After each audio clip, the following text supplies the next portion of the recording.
सुप्रभात। जय श्री कृष्ण। सभी मनुष्यों के द्वारा प्रिय लगने वाला भोजन भी 3 प्रकार से वर्गीकृत किया गया है, 3 प्रकारों से उसे बांटा गया है, जिसमें हमने यह जाना कि जो रस से भरपूर है, जिसमें भरपूर रस भरा हुआ है, जो चिकना है, जो सहिष्णु है, जो हृदय को प्रिय है, इस प्रकार के भोज्य पदार्थ आयु को, सद्गुण को, बल को, आरोग्य को, सुख को और प्रीति को बढ़ाने वाले होते हैं। तो ये भोज्य पदार्थ सात्विक प्रिय होते हैं, अर्थात सतोगुणी मनुष्यों को ही प्रिय लगते हैं। इसके आगे श्रृंखला में श्री कृष्ण क्या कहते हैं, आइए जाने श्लोक संख्या 9। कटु अम्ल लवण अति उष्ण तीक्ष्ण रुक्ष विदाहिनः आहारा रसस्येष्टां दुःख शोकामय प्रदाः दुःख शोकामय प्रदाः।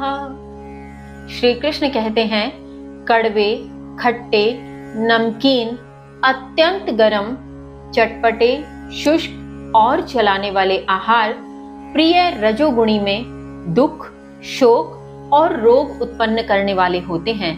भावार्थ, यहाँ श्री कृष्ण कहते हैं कि इस प्रकार के भोज्य पदार्थ जो या तो अत्यधिक खट्टे हैं, कड़वे हैं, बहुत अधिक नमक पसंद, बहुत अधिक नमकीन हैं, जो अत्यंत गर्म यानी बिल्कुल जलाने वाले ऐसे भोज्य पदार्थ का जो सेवन करते हैं, अत्यंत गर्म का जो सेवन करते हैं, जो चटपटे व्यंजनों का, चटपटे भोज्य पदार्थों का अधिक सेवन करते हैं, जो शुष्क भोज्य पदार्थों को पसंद करते हैं, जिन्हें शुष्क भोज्य पदार्थ, नमकीन, खट्टे, चटपटे इत्यादि इस प्रकार के भोज्य पदार्थ प्रिय लगते हैं, ऐसे रजोगुणी व्यक्तियों में, रजोगुणी मनुष्यों में दुख, रोग और शोक उत्पन्न होता है।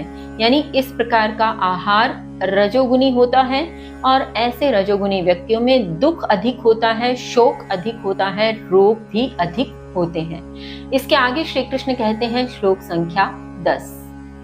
यात यामं गत रसं पूति पर्युषितं च यत् उच्छिष्टम् अपि च अमेध्यं भोजनं तामस प्रियं भोजनं तामस प्रियं।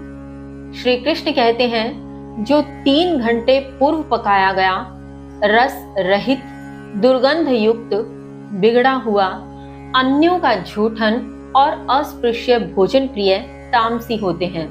भावार्थ, यहाँ श्री कृष्ण उस भोज्य पदार्थ के विषय में बात कर रहे हैं जो 3 घंटे पूर्व पकाकर रखा गया है। इसीलिए अक्सर कहा जाता है कि बहुत पहले पकाकर रखा गया खाना भी नहीं खाना चाहिए, वह तामसी प्रवृत्ति का होता है।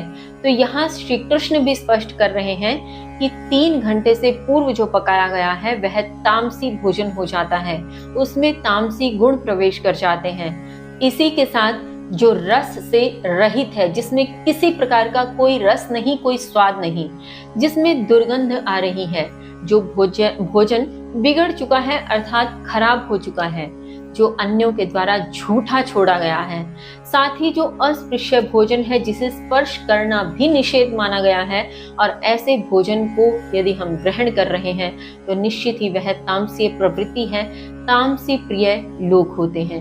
अब इसके आगे श्री कृष्ण क्या बताते हैं जानेंगे कल। तब तक के लिए जय श्री कृष्ण।